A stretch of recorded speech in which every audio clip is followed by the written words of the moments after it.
an all-new nerd rant, mocking Morbius, and taking on 2 more wannabe influencers. All this plus hours of back catalog binging awaits you at patreon.com/doseofbuckley. Music is often a very personal art form. When someone plays a character in a movie or a TV show, or writes a character in a book, no one ever suggests that those actors, those writers, are claiming that they've done the things that their characters are doing, that they share the opinions of their characters. Despite murdering countless people on film, no one believes that Keanu Reeves would, or even could, kill another human being in real life. Despite being a massive womanizer on How I Met Your Mother, Neil Patrick Harris would be more interested in telling you the story of how he fucked your father. Despite playing the manliest, toughest demigod in fiction, Kevin Sorbo is a soft baby who gets his feelings hurt on Twitter every day. But in music, the line is often blurred between performer and persona. Often because they use their real names, or they take on a stage name that they also use in real life. Katherine Hudson is Katy Perry. Katy Perry is not a character played by Katherine Hudson. And in rap, this becomes even more blurred, as artists often perform songs based on things that have happened to them in their lives. Some of those things are, as Waylon Jennings said when singing about the exploits of the Dukes of Hazzard, a little bit more than the law will allow. And so, oftentimes, these rappers, after being caught engaging in certain criminal activities in real life, end up on the defendant's side of a courtroom, forced to hear those lyrics read back to them by dudes in suits. Yes, rap lyrics have been used in many court cases, and numerous rappers including Jay-Z, Meek Mill, Big Sean, Yo Gotti, and Killer Mike signed an open letter in support of a New York state law that would see restrictions on when rap lyrics can be used as evidence in a court case. Can you believe a man named Killer Mike might be opposed to people taking him literally? I know! But where is the line between fantasy and reality? Are these rappers characters? Or are they effectively writing confessions to a trap beat? When Pooh Shiesty said, "I ain't got nowhere to go, I shot up everywhere they was, yeah, you ain't know who took that shit from you, come get it back in blood," was he detailing an armed robbery? He may very well have, as he pleaded guilty to conspiracy to possess a firearm in furtherance of violent and drug trafficking crimes, and was sentenced to 5 years in prison for his part in a robbery in Florida that left 2 men with gunshot wounds. Had it gone to trial, there's a very real possibility his lyrics could have been used against him. Lyrics were used against a man named Troy Ward in a trial for a murder he was accused of in 2017. During the trial, these lyrics were used as evidence in court. "I creep up to the door silently and slow. I opened up that bitch, and now we clashin' poles. 2 shots to the body, 2 shots to the dome. Finesse the fucking stash, and then I took it home." According to prosecutors, this effectively described the crime scene, which they said was a drug deal gone wrong. 2 men, bullet in each of their heads and bodies, 2 to the body, 2 to the dome, and then he finessed the stash and took it home. He grabbed the drugs and ran. The song also mentioned one of the victims was wearing swim trunks, which was not known to anyone else. So, he's in prison for life. Another man, Tay K, was charged with murder and under house arrest awaiting trial when he wrote the song The Race, where he detailed running from said house arrest. "Fuck a beat, I was trying to beat a case, but I ain't beat that case, bitch, I did the race." He did in fact cut off his ankle monitor and raced to New Jersey. In the song, he also explains various robberies and murders. Those lyrics were played in the courtroom. And now, he's gonna spend 55 years in prison.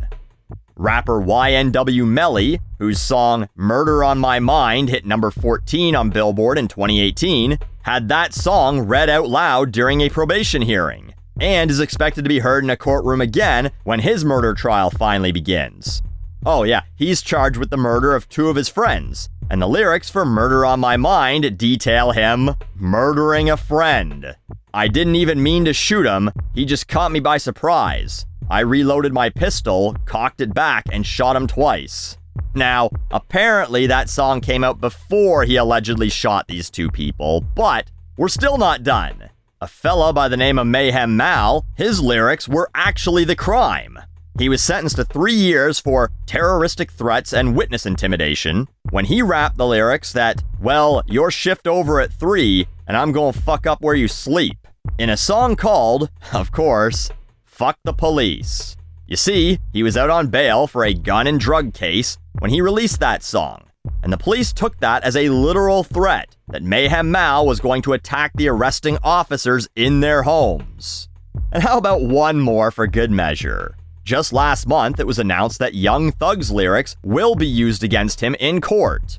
Mr. Thug, along with 26 other members of YSL, Young Stoner Life, a gang that Young Thug is allegedly a leader of, were arrested on the charge of conspiracy to violate the RICO Act. That's the shit they charge mobsters with.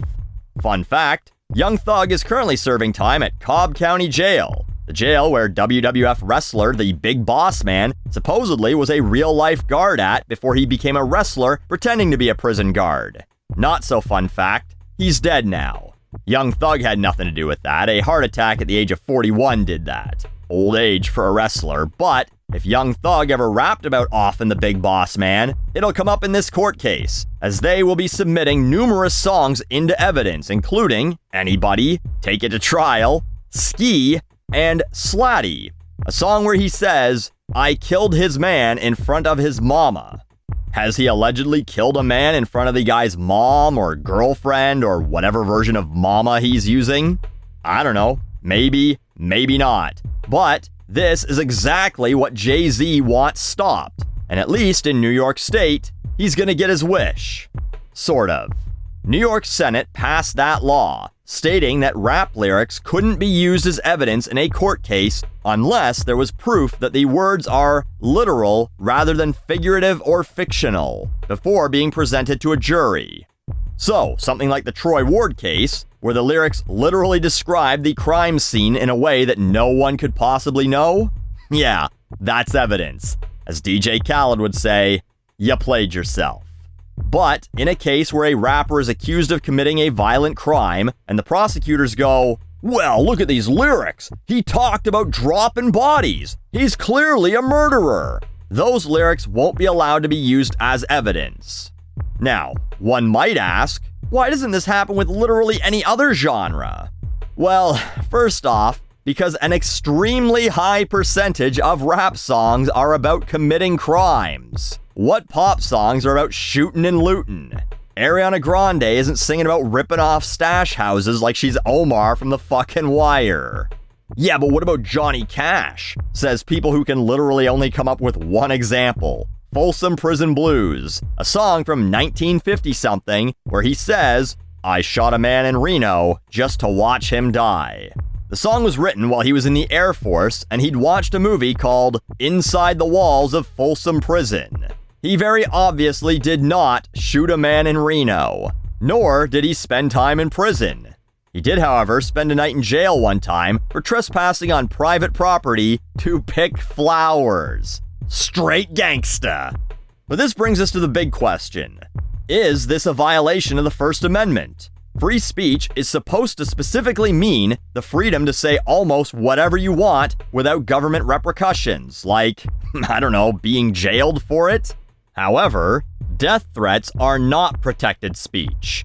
And outside of that, none of these rappers were arrested for writing a song. They were arrested as suspects of crimes. Then, someone said, let's play their songs in court to make the jury think they just love doing crimes. But let's also not forget the Fifth Amendment. Effectively, the right to remain silent. You can just, not tell on yourself.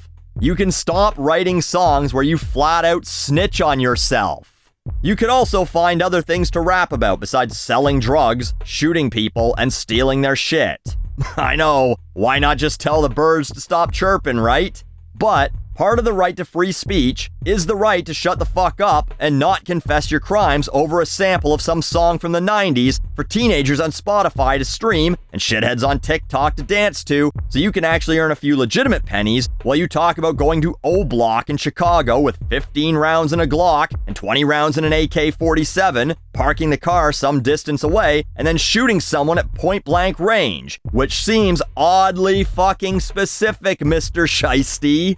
But if you're going to do all those things, do them in New York, where your lyrics will no longer be used against you. Just your murder weapon, your fingerprints, the witnesses you left alive, and all the other evidence that they also had in the first place to connect you with the crimes that you committed. Sorry, that your character committed.